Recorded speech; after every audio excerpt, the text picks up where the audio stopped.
Hi, I'm Donna with the Bartram Trail branch of the St. Johns County Public Library System. And today we're going to explore the adventure of Plarn. I want to introduce my friend Sherry, who is going to tell you how to make Plarn and then how to use your Plarn to create a sleeping mat, which will be donated to the homeless. I think it's such a great use for something that's kind of bothersome in our lives. Hi, Sherry. Hi. So tell me, how did you become introduced to the art of making Plarn and making these mats for the homeless? I had a friend of a friend who was so fascinated that her friend was making these mats for the homeless out of plastic grocery bags. And so I said, what a perfect idea. I mean, I just couldn't think of anything more perfect. It serves two purposes. It gets, does something with these bags that are everywhere, and like you're right, it is a nuisance. But makes something cushy and comfortable, for somebody who may not have a decent place to lay down. Well, it's so cool because you take the bags from the grocery store, and you're kind of an artist, because if you can find different colored bags, you make a pattern. You make a pattern and you pretty up your mats. Yes. But you smash the bags flat. Yeah. So here's so one that I have. This is part of one that I'm working on right now. But I'm doing some repeating patterns with some yellow and white, dark gray, light gray, and of course the lovely brown. And if you have bags at your home and you don't want them, you can send them to the Bartram Trail Branch Library and we'll get them to Sherry. But if you're really industrious, Sherry's going to show you how to cut the bags into Plarn, and then she'll show you how you roll the Plarn into balls just like you do the yarn that you buy when you knit or crochet. And then you can just send us the Plarn and not send the whole bag. So this is how you end up laying out your bags. What you can do, you'll find that there's a little crease in the side, and I usually put my thumb in towards the bottom crease and my other thumb in the handle, and that helps to straighten it out. I do the other side the same way. Okay, and then smooth it out so that the seam is it's nicely laid out at the bottom. And I usually do at least 4. You can either lay them out flat and cut them with, if you have a rotary cutter and a mat, you can do that. That tends to be a little bit more dangerous because these are pretty sharp. But what I'll do is, my method is to fold them so that I'm lining up the bottom seams. I'm folding them in 3. And then when you cut them, you don't have to do is, it makes them more even.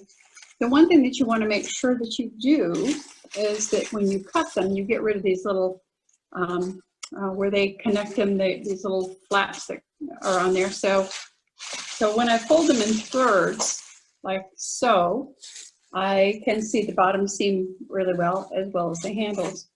And then, like I said, I do about 4 or 5 at a time. And then I'll cut this bottom seam off. These bottom seam remnants, I save those. Those go back to recycling as well. I take those back to the store and drop them in their plastic recycling. And then I cut off the handles and do the same thing with that. Usually what I do with these, most bags that I cut are medium thickness, and I'll cut them into 4. So I usually cut it in the middle, and it makes it a little bit more even, a little bit easier to judge the size. And cut them into 4ths. So then I have these lovely loops, like so, and I'll loop those together to make a nice long string of yarn. And so what I do is I'll make a T with this, like so, loop it through. And holding it up and down really does seem to make a difference. And then slide this down so that it knots, and you have a nice small knot. If it ends up being kind of big, you can just, they're actually pretty easy to get out. You can undo it with your fingers and then readjust it and then pull it again. Once in a while, you'll find if you have and I have one here that I'm going to show you that. So if you don't get it just so, sorry. Where did you go? Okay, so sometimes you'll end up with more material on one side than you do the other. You can see that that's not coming together tightly like it's supposed to. And if you just undo the end and pull it again, it'll pull taut, and then you'll have a nice something nice to use for your crochet. I can see your skill, like you've done this a few times. A lot of times. I think you told me when we chatted the other day that it's 500 to 700 bags per mat. Yes. And I have then yet to count one. I tried. And then we decided they give you 50 bags every time you go, so it adds up quick. Yeah, it doesn't take long. It doesn't take long for them to accumulate, for sure. And if you have the prettier color bags at home, she specifically wants those because there's lots and lots of grays and browns, but not many whites, blues, and yellows. No. And one thing you don't want to use is the green produce bags. The really thin plastic bags, they tend to be just too flimsy, and they don't work well. They're not strong enough to hold up, and they don't provide much cushion. Some of the bags I will, like, say for instance, there's a store, I don't know if I should even mention the store, but there's a yellow bag that tends to be thinner, but I like to use different colors. But what I do, instead of cutting 4 strips from it, I may cut 2 or 3, depending how flimsy it feels to me. But it'll provide, with 2 or 3, it'll provide enough thickness to give you some cushion, but also give you some color in your mat. Sometimes I alternate colors, such as this one. It's kind of hard to tell, but I'll do like a few gray, and then a few white, and then a few gray, the same number, and then I'll have alternating patterns. And I'll show you what a finished one looks like. This one, sorry, this is kind of heavy and kind of in the way. But you can see that I put a carry strap on this one and ties to hold it together so that they can take it everywhere they go. And like if they're riding a bicycle, sometimes a lot of these folks, all they have is a bicycle. If they're lucky to have a bicycle. And so they can carry them on their bicycle without too much problem, but make it a cross chest carry so that they can put it on their back. But with these, I alternated the pattern on this one a bit with the grays and the whites, and it was kind of fun. I don't like, you can do random, but I like to do a pattern of some sort just to give it a little bit more personality. You're a girl who likes the pizzazz. I do. So you've made your Plarn, you've rolled your ball. Now show me how you crochet your Plarn. Okay, so what I'm going to do is make a slip knot to get started, and I'm going to pull this, make a loop and pull this through. Probably everybody knows how to make a slip knot, but anyway, there we go. So the shorter end will control the size, tightening it up. You don't want that loop too tight, but you're going to put your crochet hook in. Let me tell you too that it does, I use a size P crochet hook. I don't want it too tight on there because I want it to be able to move a little bit. So, anyway, so I have my my slip knot, and I'm going to be going from right to left.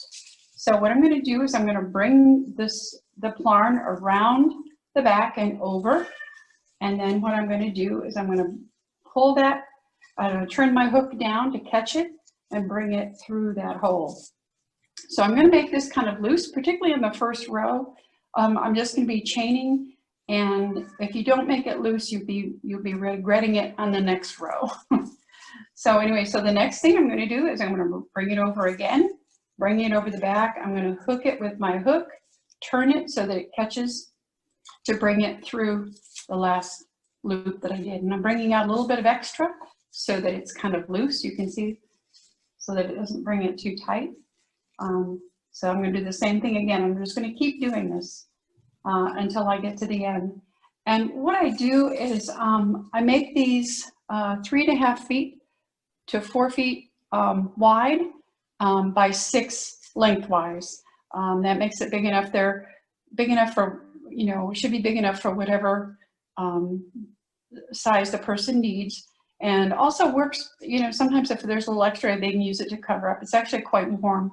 I know when I've been working, I'm going to have them on my lap. They're actually quite warm. Anyway, I'm going to keep doing that until I get to 3.5 feet to 4 feet. I think this last one that I've done is almost 4 feet. It's quite a large one. When I finish them, then I fold them in half and roll them up. And I'll go over that with you later as we get further into this. So anyway, so I'm going to keep doing this. Now I have one that I've actually, I have quite a bit of a section already done. But anyway, I'm going to keep doing this, bring it over, hook it with the hook, turn it down, and pull it through, and bring a little extra. Okay, so if you don't mind, I'm going to switch to my other piece that I've actually been working on for a while. Of course, you're being so demonstrative and so helpful, and this is really interesting and so cool. It's I'll tell you that it has been so relaxing for me. It's been therapy for me, as well as being something that I think is going to go for a good purpose in more than one way. Okay, so I've gotten to my end. I got to the end, and now I'm going to turn and go back. Let's say I have 3.5 feet already. So what I'm going to do now is I'm not going to go in this first hole, which is right here. I'm actually going to go in the second hole. So I take my crochet hook, put it through, do my yarn over, turn it down, hook it, pull it through. So now I have 2 strands on my crochet hook, and I'm going to yarn over. And what I do is I'll put this through between my fingers. It helps me to control it. And I'm going to, again, bring the hook down so it grabs that piece of yarn and pulls it through the 2, okay?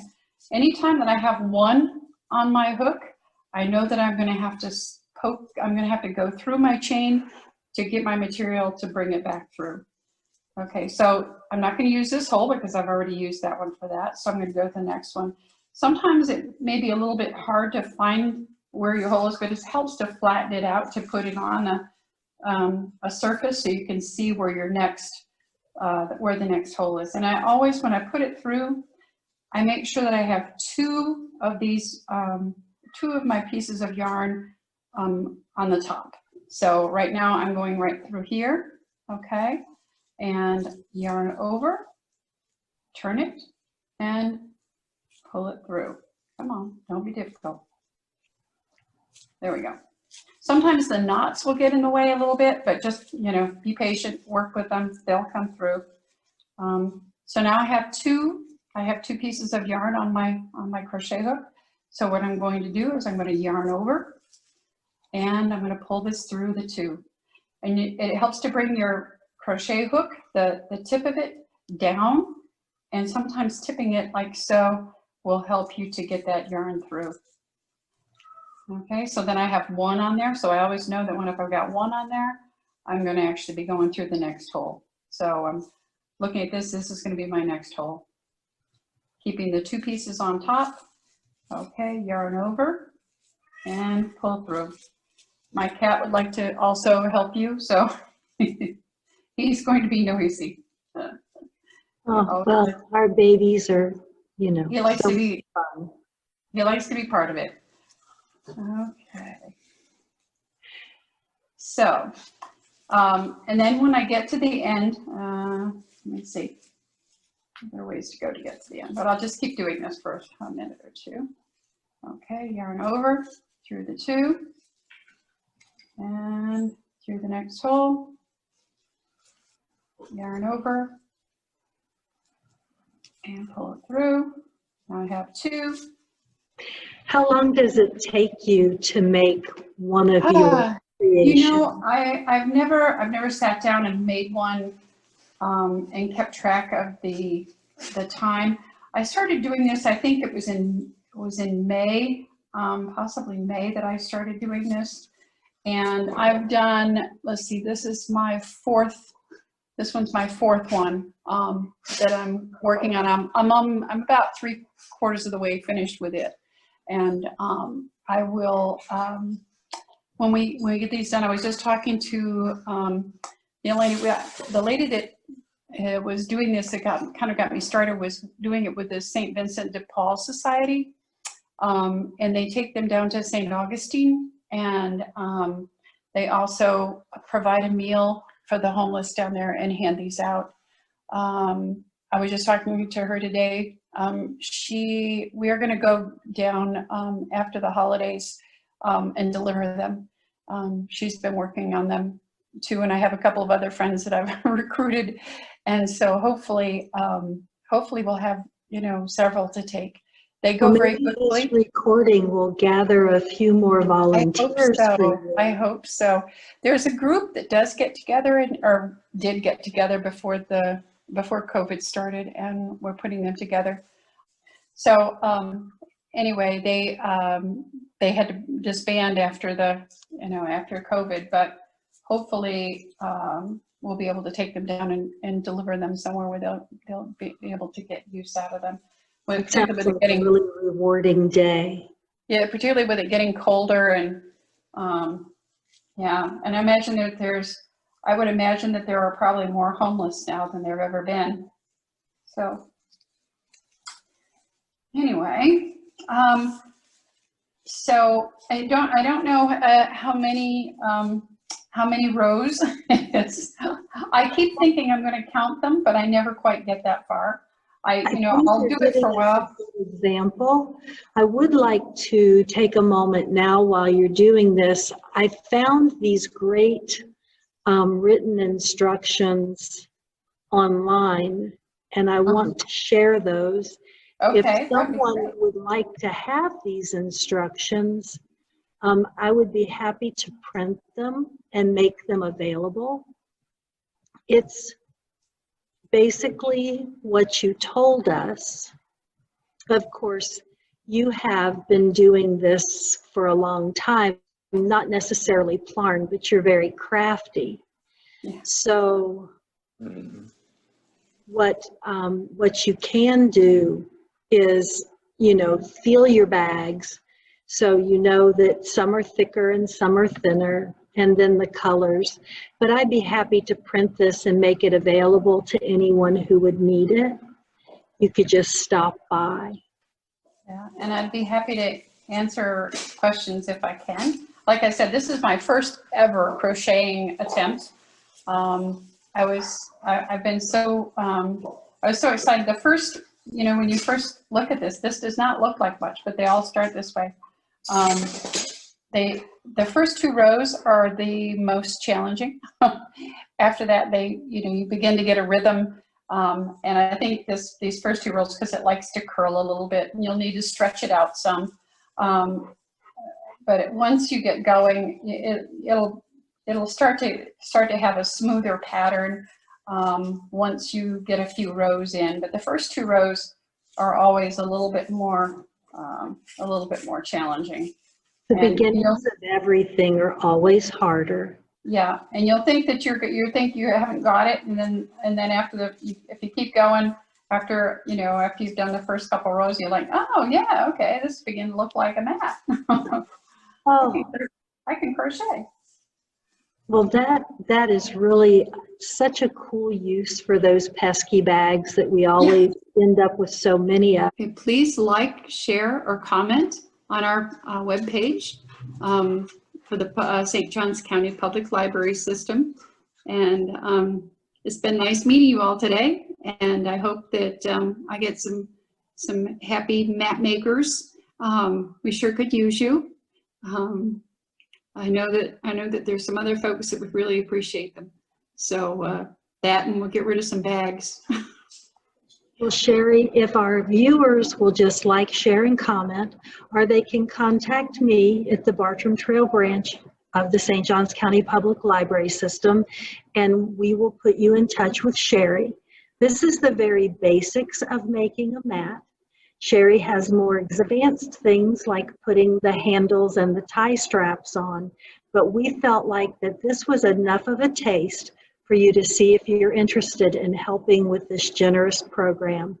Thank you very much and have a great day.